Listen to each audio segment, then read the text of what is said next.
Hello everyone. तो अगर आप भी यूपी लेखपाल की तैयारी करते हैं और 21 मई को आपका एग्जाम है तो ये हार्ड लेवल टेस्ट सीरीज आप जरूर देख लेना, क्योंकि इससे हार्ड पेपर बनना बहुत मुश्किल है। तो इस वीडियो की पीडीएफ फाइल आप नीचे पिंड कमेंट से जाकर के डाउनलोड कर लेना। चैनल को सब्सक्राइब कर देना। वीडियोस की क्वेश्चन की ओर बढ़ते हैं। उत्तर प्रदेश राजस्व संहिता 2006 के अनुसार भूमिधर की परिभाषा किस धारा पर लिखी हुई है? ये काफी इंपॉर्टेंट होगा। राजस्व संहिता जो 2006 में आई थी उसके अनुसार भूमिधर ये एक टर्म होता है। इसकी परिभाषा किस धारा पे लिखी हुई है ये बड़ा इंपॉर्टेंट है। कई बार प्रश्न लेखपाल में ये बना भी है। इसका सही जवाब होगा धारा 76, यानी कि धारा सेक्शन 76। ऑप्शन नंबर ए मेरे भाई यहाँ पर आपका बिल्कुल करेक्ट हो जाएगा। दूसरा खतौनी से लेकर के प्रश्न है, आप बहुत गौर से इसको देखिएगा क्योंकि ये 50 बार लेखपाल में बन चुका है। खतौनी में किस प्रकार फॉर्म का प्रयोग किया जाता है? जो खतौनी में फॉर्म का इस्तेमाल करते हैं वो किस प्रकार का फॉर्म होता है, ये आपसे पूछा गया है। इसका सही जवाब होगा PA9 फॉर्म होता है। ये बिल्कुल रट के चले जाना। ये पिछली बार भी आया था, इस बार भी आएगा। इसका मतलब ऑप्शन नंबर सी मेरे भाई यहाँ पर बिल्कुल करेक्ट होगा। उत्तर प्रदेश में जमींदारी उन्मूलन एवं भूमि व्यवस्था अधिनियम कब लागू हुआ? जमींदारी उन्मूलन ये चीज बहुत टर्म इंपॉर्टेंट है। ये होता क्या है? देखा होगा कि पहले जो जमाना चलता था उसमें जमींदारी प्रथा चलती थी, यानी कि गांव में एक व्यक्ति होगा जिसके पास पूरे गांव की जमीन होगी और वो उसको जो है रन करेगा। लेकिन उसको जमींदारी व्यवस्था को खत्म करने के लिए जमींदारी उन्मूलन व्यवस्था लाई गई। ये कब लाई गई आपसे पूछा है, वेरी इंपॉर्टेंट। इसका सही जवाब होगा 1 जुलाई 1952। जब देश आजाद हो गया उसके बाद ये व्यवस्था तुरंत लाई गई थी, 1 जुलाई 1952। इसका सही जवाब ऑप्शन नंबर बी बिल्कुल मेरे भाई यहाँ पे करेक्ट होगा। एक चीज मैं आपको और बता देता हूँ कि मैंने प्लेलिस्ट बना दी है यूपी लेखपाल और यूपी पुलिस की। इस प्लेलिस्ट को एक बार आप जाकर के जरूर वॉच कर लेना और पीडीएफ नीचे से डाउनलोड कर लेना और अपना स्कोर कमेंट पे टाइप कर देना। और जिन जिन भाइयों का जहां जहां भी जिस डिस्ट्रिक्ट में सेंटर गया एक बार मुझे सेंटर बता देना कि यूपी लेखपाल का सेंटर आपका कहाँ गया है। नेक्स्ट बढ़ते हैं, सिकमीदार। ठीक है, ये देखिएगा प्रश्न काफी इंपॉर्टेंट है, पिछली बार भी आया था, है ना। सिकमीदार शब्द का प्रयोग किसके लिए किया जाता है? सिकमीदार ये शब्द का प्रयोग आपको बहुत इंपॉर्टेंट है, याद रखना। ये पिछली बार आया हुआ प्रश्न है, रिपीटेड होते हैं ये बार बार। इसका सही जवाब होगा उपकस्तकार। ऑप्शन नंबर बी यहाँ पर मेरे भाई बिल्कुल ठीक होगा। ये बिल्कुल सेम टू सेम रट करके आप चले जाना, क्योंकि ये प्रश्न आपको डायरेक्ट देखने को मिलेंगे सेम टू सेम इसी तरीके से। यूपी में लेखपाल की रिपोर्ट को राजस्व न्यायालय में क्या कहा जाता है? Very important. ये पिछली बार भी आया था, लिख लेना यहाँ पर कि लेखपाल की जो रिपोर्ट होती है उसको कोर्ट में क्या कहते हैं, न्यायालय में क्या करते हैं। इसका सही जवाब होगा रजिस्टर, यानी कि ऑप्शन नंबर डी यहाँ पर बिल्कुल करेक्ट हो जाएगा। बांगर मिट्टी का निर्माण किस युग में हुआ था? ये भी काफी इंपॉर्टेंट है। बांगर मिट्टी मैंने आपको पहले की वीडियो में बताया है कि बांगर मिट्टी और खादर मिट्टी इन दोनों में फर्क क्या है और ये कहाँ पाई जाती है। अभी के एमसीक्यूज में आपसे पूछा गया है कि इसका निर्माण किस युग में हुआ था, तो भैया इसका सही जवाब क्या हो जाएगा? प्राचीन जलोढ़ में इसका निर्माण हुआ था। ऑप्शन नंबर फर्स्ट यहाँ पर बिल्कुल ठीक हो जाएगा। इस चीज को आप ध्यान रखना। और यहाँ पर ये प्रश्न बार बार आते हैं तो इसलिए सारे प्रश्नों का जवाब अच्छी तरीके से आप करते रहिए। और कितने प्रश्न बनने उसका नीचे कमेंट करके बता दिया करो। आप कमेंट करते नहीं हो लेकिन कमेंट करना सीखो। उत्तर प्रदेश का कौन सा जिला यूरेनियम उत्पादन के लिए जाना जाता है? यूपी का ऐसा कौन सा जिला है जिसमें यूरेनियम भारी मात्रा में मिलता है? काफी ठीक ठाक मात्रा में यूरेनियम मिलता है, मैंने आपको पहले भी कराया है कई बार। इसका सही जवाब हो जाएगा ललितपुर, यानी कि ऑप्शन नंबर बी यहाँ पर बिल्कुल करेक्ट होगा। एक प्रश्न ललितपुर से और भी बनता है कि एमपी से 3 ओर से घिरा हुआ यूपी का कौन सा जिला है? तो वो भी यहाँ पर मेरे भाई हो जाएगा ललितपुर। सोनभद्र की अगर बात करें तो सोनभद्र में भैया क्या है? गोविंद वल्लभ पंत सागर झील है। कहाँ पर? सोनभद्र में। और CaCO3 चूना पत्थर कहाँ पाया जाता है? तो ये भी सर्वाधिक पाया जाता है सोनभद्र में। अनुच्छेद 243 का जी, जिसको आप पॉइंट नंबर जी बोलते हैं, ये किससे संबंधित है आपसे पूछा गया। भारतीय कॉन्स्टिट्यूशन का आर्टिकल 243 का पॉइंट नंबर जी, ये किससे संबंधित है? इस बात को आपने ध्यान रखना। इसका सही जवाब होगा पंचायत की शक्तियां, यानी कि ऑप्शन नंबर बी बिल्कुल ठीक होगा। यहाँ पर पंचायत की शक्तियों के बारे में बात की गई है आर्टिकल 243 में। यूपी में धारा 144 144 सेक्शन लागू करने का अधिकार किसे है? आप सभी को पता होगा कि धारा 144 में क्या होता है। धारा 144 जब लग जाती है जहाँ पर कई बार बहुत अधिक हिंसा हो या फिर इलेक्शन के समय पर खासकर ये धारा 144 का प्रयोग किया जाता है। तो ये किसके द्वारा किया जाता है, इसका ऑर्डर कौन देता है, ये आपसे पूछा गया। इसका सही जवाब आप सबको पता होना चाहिए, जिला अधिकारी, जिसको आप डिस्ट्रिक्ट मजिस्ट्रेट बोलते हैं, डीएम, यानी कि ऑप्शन नंबर डी मेरे भाई यहाँ पर बिल्कुल करेक्ट हो जाएगा।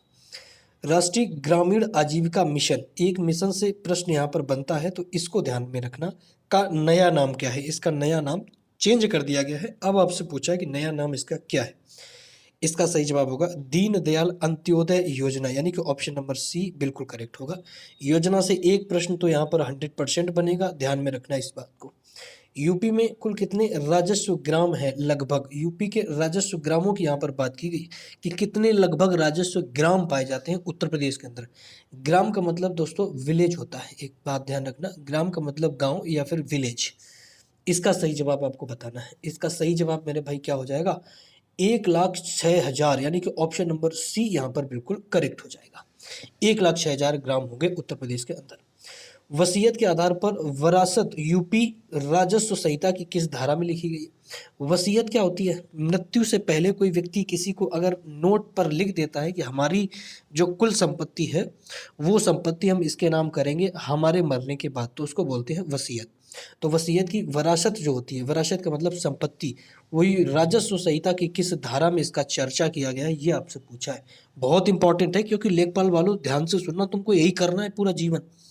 इसका सही जवाब क्या हो जाएगा? धारा नंबर 109, यानी कि ऑप्शन नंबर बी बिल्कुल ठीक है। धारा नंबर 109 जब आप पढ़ेंगे उसमें वसीयत और वसीयतकर्ता के बारे में यहाँ पर आपको पढ़ना होगा। लेखपाल वाले एक बात ध्यान रखना, इसको भैया कर लेना, ये 100% आएगा, क्योंकि पिछली बार पेपर में भी आया था। अब देखिएगा, कागज रहित तहसील, अभी एक भारत में मुहिम चलाई गई कि पार्लियामेंट को कागज रहित किया गया, तो डिजिटलीकरण उसमें जैसे कि पैनल्स वगैरह लगाए गए, डिजिटलीकरण हुआ। इसके बाद तहसील को भी डिजिटलीकरण किया गया है, कागज रहित कर दिया गया है।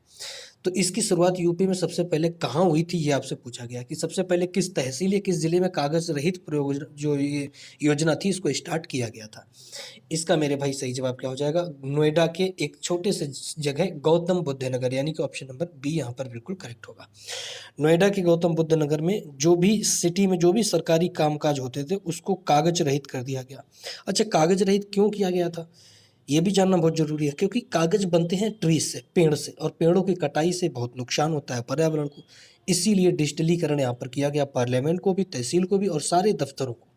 आपका सेंटर कहाँ पर है ये बताना बिल्कुल भी मत भूलना, नीचे कमेंट में बताना कि आपका सेंटर गया कहाँ पर है, ठीक है। राष्ट्रीय हरित प्राधिकरण न्यायाधिकरण जो मुख्यालय हेडक्वार्टर है वो कहाँ पर है? हरित न्यायाधिकरण का मुख्यालय कहाँ पर है? ये बहुत इंपॉर्टेंट है, क्योंकि ये पिछली बार भी लेखपाल में आया था।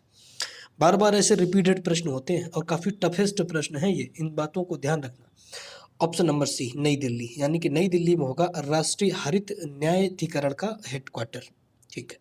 यूपी में कन्या सुमंगल योजना, ये मैं आपको बहुत बार करवा चुका हूँ, इसके तहत कितनी राशि दी जाती है? ये शायद से मैं तीसरी बार आपको करवा रहा हूँ, क्योंकि ये बहुत इंपॉर्टेंट है, ये अभी हाल ही में करंट पे रहा है। इसका सही जवाब क्या हो जाएगा? 25,000। क्या 25,000 पर ईयर की बात है यहाँ पर ईयर्स, ये ध्यान रखना। 25,000 पर ईयर दिया जाता है। किसकी योजना? कन्या सुमंगल योजना। चकबंदी प्रक्रिया में सबसे पहला चरण क्या होता है? अगर आपको चकबंदी करनी है तो उसका पहला चरण क्या होगा? फर्स्ट स्टेज क्या होती है? तो भैया इसका सही जवाब क्या होगा? ग्राम सीमा का निर्धारण करना। सीमा का मतलब होता है बॉर्डर, गांव की बॉर्डर को, सीमा को निर्धारित कर दीजिए, इसके बाद आप चकबंदी डालिए वहाँ पे, ठीक है। संविधान का 73 संशोधन, अमेंडमेंट ऑफ 73 कॉन्स्टिट्यूशन इस वर्ष किस वर्ष हुआ आपसे पूछा है। तो 73वां संविधान का संशोधन कब हुआ था ये आपसे पूछा है। संविधान संशोधन जो इम्पोर्टेंट है, जैसे कि एक 42वां संविधान संशोधन इम्पोर्टेंट है, एक 12वां संविधान संशोधन, एक आपका 44 संविधान, एक आपका 52 संविधान संशोधन है, ठीक है। इन संविधान संशोधन की लिस्ट है, तो इनको याद करके जाना, क्योंकि ये बहुत इंपॉर्टेंट है और ये बार बार रिपीट होकर हर प्रश्न, हर एग्जाम में पूछे जाते हैं। 73वां यहाँ पर पूछा गया है। इसका सही जवाब क्या हो जाएगा? 1992, यानी कि 1992 ऑप्शन नंबर बी यहाँ पर मेरे भाई बिल्कुल करेक्ट हो जाएगा। 1992 में सही जवाब होगा। देखिए, उत्तर प्रदेश का सबसे पूर्वी जिला कौन है? मैंने आपको कई बार बताया है, मैप के माध्यम से देखते हैं। ये ईस्ट है, ये वेस्ट है, ये नॉर्थ है और ये साउथ है। ईस्टर्न जिले की अगर बात करें तो यहाँ पर लिख देना तुरंत बलिया। वेस्टर्न की बात करें तो लिख देना शामली, यहाँ पर क्या होगा? शामली। और अगर नॉर्थ की बात करें तो यहाँ लिख देना सहारनपुर, क्या हो जाएगा? सहारनपुर, ठीक है। और अगर साउथ की बात करें तो यहाँ लिख देना सोनभद्र, ठीक है, सोनभद्र। ये चारों जिले आपके सामने हैं। पूछा क्या गया है? पूर्वी जिला, तो पूर्वी जिला यहाँ से उठाइए बलिया और यहाँ पर चिपका दीजिए। ऑप्शन नंबर फर्स्ट बिल्कुल करेक्ट होगा, यानी कि बलिया उत्तर प्रदेश का सबसे ईस्टर्न डिस्ट्रिक्ट ही होगा। भू अभिलेख कंप्यूटरीकरण योजना का नया नाम क्या रखा गया है? एक आपको पता होगी कि भू अभिलेख कंप्यूटरीकरण योजना लाई गई, उसका नया नाम अब यहाँ पर क्या रखा गया चेंज करके? इसका सही जवाब होगा आधुनिक भू अभिलेख, यानी कि ऑप्शन नंबर सी बिल्कुल करेक्ट होगा। ये प्रश्न बार बार रिपीटेड होते हैं और मैं आपसे फिर एक बात कह रहा हूँ कि प्ले लिस्ट देखना बिल्कुल मत भूलना। मैंने प्ले लिस्ट यहाँ पर बना दी है, काफ़ी सारे वीडियोस उसमें पड़े भी हैं, एक बार आप जा कर के देख लो। निश्चित तौर पर आपको 5 क्वेश्चंस यहाँ से मिलने वाले हैं। 100% आपको छोटी सी प्ले लिस्ट से 5 क्वेश्चन मैं आपको बढ़ा करके दूंगा। ग्राम प्रधान को पद से हटाए जाने का प्रस्ताव कितने मतों से पारित किया जाता है? थोड़ा सा सुन के अटपटा लगेगा कि ग्राम प्रधान को भी हटाते हैं क्या? हटाया जाता है, उसकी भी हटाने की एक प्रोसेस होता है। तो कितने मत चाहिए होंगे, कितने वोट चाहिए होंगे? इसका भैया सही जवाब होगा 2/3, यानी कि 2/3 बहुमत चाहिए होगा, मत चाहिए होगा। इतना मत अगर मिलता है तो ग्राम प्रधान क्या हो जाएगा? अपने पद से रिमूव कर दिया जाएगा। ये चीज़ आप ध्यान रखना। यूपी में वन कुल भौगोलिक क्षेत्र का कितना % है? जैसे कि मान लिया मैंने, ये एक यूपी है, ये यूपी का मैप है, मान लो कि ये यूपी का मैप है। इस यूपी का टोटल क्षेत्रफल कितना है? 100% होगा अपने आप में। तो आपसे पूछा गया कि इसका कितने % में वन है, कितना % वन है? वन का मतलब जंगल है ना, जंगल। इस 100% का कितना % जंगल पाया जाता है? ये बहुत इंपॉर्टेंट है। फॉरेस्ट कंजर्वेशन रिपोर्ट अभी हाल ही में आई थी, तो ये इंपॉर्टेंट है, करंट का ऑप्शन। इसका मेरे भाई सही जवाब होगा 6.88%, जो कि घटा है। ध्यान देना, ये फॉरेस्ट कंजर्वेशन रिपोर्ट के अकॉर्डिंग जंगल की जो ये प्रतिशत है, ये घटा है, काफ़ी घट गया उत्तर प्रदेश में। ऑप्शन नंबर बी मेरे भाई यहाँ पर बिल्कुल करेक्ट होगा। आपदा प्रबंधन अधिनियम किस वर्ष लाया गया था? तो यूपी में क्या, हर स्टेट में बहुत सारी आपदाएं आती रहती। इस बार बारिश में आपने देखा होगा पंजाब में बाढ़ की बहुत विशाल आपदा आई थी। तो ऐसे आपदा में एक प्रबंधन अधिनियम लाया गया था कि उनको, जो ज़रूरतमंद है उनको राहत देने के लिए वो एक प्रबंधन लाया गया था। इसका सही जवाब क्या हो जाएगा? आपसे पूछा गया, 2005 में लाया गया। ऑप्शन नंबर बी मेरे भाई यहाँ पर एकदम करेक्ट हो जाएगा। 23वां देखिएगा, उत्तर प्रदेश का सबसे कृषि जलवायु क्षेत्र कौन सा है? कृषि के लिए जलवायु क्षेत्र मैंने आपको बताया था। कृषि के लिए कितने भागों में उत्तर प्रदेश को बांटा गया, ये मुझे एक बार कमेंट करके बता देना। क्या आपने मेरी पिछली वीडियो देखी थी?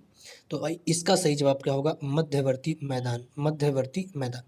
यूपी का सबसे बड़ा कौन सा होगा? मध्यवर्ती मैदान। एक बार मैं आपको फिर बता देता हूँ कि मान लिया ये यूपी है, इस तरीके का कुछ यूपी है।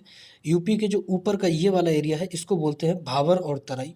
इसके बाद जो ये कानपुर वाला जो ये एरिया होगा, कन्नौज, कानपुर, इटावा, मैनपुरी, ये वाला जो एरिया होगा, इस एरिया को ही बोलते हैं हम कौन सा? मध्यवर्ती मैदान एरिया, ठीक है। और नीचे वाले एरिया को हम बोलते हैं पठारीय भाग, ठीक। ध्यान रखना भैया। राजस्व परिषद यूपी का मुख्यालय कहाँ है? राजस्व परिषद का मुख्यालय कहाँ है यूपी में?